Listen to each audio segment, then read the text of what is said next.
قرآن کو یاد رکھنا۔ ابو موسیٰ رضی اللہ عنہ نبی کریم صلی اللہ علیہ وسلم سے روایت کرتے ہیں، آپ صلی اللہ علیہ وسلم نے فرمایا، قرآن بار بار پڑھتے رہو، مجھے اس ذات کی قسم جس کے ہاتھ میں میری جان ہے، یہ قرآن اونٹ کا اپنی رسی توڑوا کر بھاگ جانے سے زیادہ تیزی سے نکل جاتا ہے۔ یعنی اگر قرآن کو دہرائیں گے نہیں تو جو یاد کیا بھول جاؤ گے، تو اس لیے قرآن کی قرأت کو لازم کر کے اپنے عہد کی تجدید کرتے رہو۔ اور یہاں اونٹ سے تشبیہ دی گئی ہے کیونکہ کہا جاتا ہے کہ دوسرے گھریلو جانوروں کی نسبت اونٹ زیادہ جلدی بھاگ جاتا ہے اور بھاگنے کے بعد اسے پکڑنا بڑا مشکل ہوتا ہے، تو اس لیے اونٹ کا ذکر کیا گیا، سب سے زیادہ تیز بھاگ جاتا ہے، وہ دور تک بھاگ جاتا ہے۔ تو اس لیے قرأت اور قیام کے ذریعے قرآن کی حفاظت کی جاتی رہے۔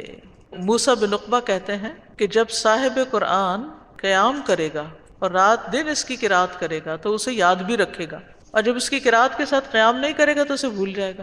تو اس لیے میں آپ سب کو یہ مشورہ دوں گی کہ جتنا آپ کو قرآن یاد ہے نا، اس کو مختلف نمازوں پہ بانٹ لیجئے۔ تو اس میں کیا ہوگا، اگر آپ کچھ اٹکیں گے، بھولیں گے، کچھ ہوگا تو آپ دیکھ بھی لیں گے، پھر اس کو پکا کر لیں گے کہ یہاں سے مجھے اٹکنے لگا۔ لیکن اگر آپ روٹین میں اس کو نہیں رکھیں گے تو بھول جائے گا۔ مثلا 30واں پارہ یاد ہے تو آپ اس کو عشاء کی نماز میں باندھ لیں کہ پہلی رکعت میں نبا پڑھوں گی، دوسری میں نازعات، پھر اگلے دن عبسہ اور تکویر اور انفطار۔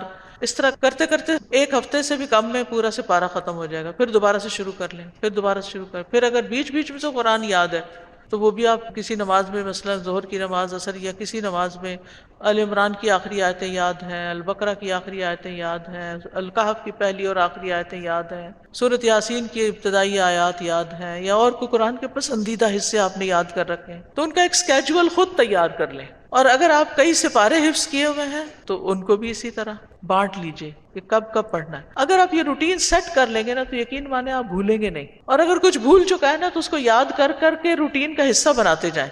جب تک زندگی میں ترتیب نہ ہو، آپ آرگنائز نہ ہو، چیزیں ہو نہیں پاتی، حالانکہ وقت ہوتا ہے ہمارے پاس، ہمت، طاقت، صلاحیت بھی ہوتی ہے، کرنا نہیں آتا، وہ کر لیجئے۔ تو جب یہ نعمت حاصل ہوتی ہے تو اس کی حفاظت بھی بڑی ضروری ہے، اس کو سنبھالنا بھی ضروری ہے۔ تو اگر کوئی بچہ بعد میں پڑھتا ہی نہیں تو سب کی محنت برباد کرتا ہے، اپنی بھی اور استادوں کی بھی اور ماں باپ کی بھی، اور قرآن سینے سے نکل جاتا ہے۔ اللہ ہم سب کو اس سے بچائے۔